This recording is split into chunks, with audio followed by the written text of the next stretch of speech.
I don't get you. You don't get me. Explain. You let that man belittle me right in front of you, and you just laughed it off. How exactly did he belittle you? He put the check on your side of the table, then he looked at me like I was some kind of bum or something. Jackson, that is all in your mind. So you're either dumb or you're playing dumb. Which is it? Because it's definitely one of them if you think you're going to sit there and pretend like you don't know what the hell I'm talking about.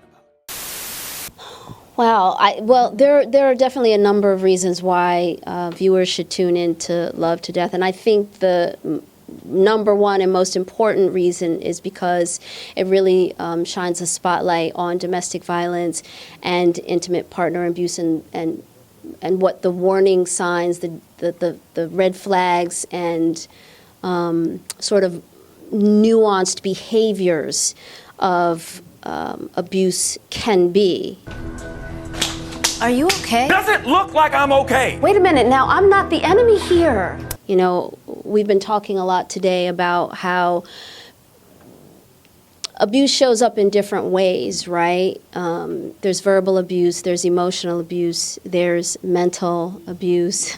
There's a whole number of, there's gaslighting, there's crazy making behavior that we can't see. And so we assume someone isn't being abused because we can't see their abuse actually happening, right? There's no black eye and there aren't any bruises or scratches.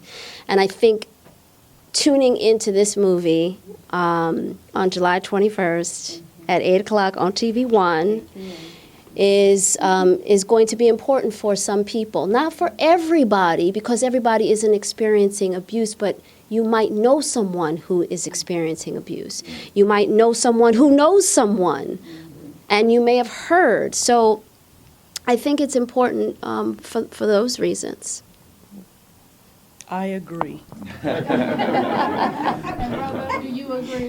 Brother, do you get? Can I get amen? No, amen. No, for real. No, I agree. I think the story itself lends itself to people watching and finding different versions of themselves on screen, and I think hopefully it's uncomfortable enough for people to at least spark a conversation, and at the most make people be a little bit more proactive of their surroundings and what their people are going through. But I think the reality, though, is that this type of stuff happens all the time, way too much still, right? And I think being in a position where we can tell these real life stories to an audience that understands them, and understands,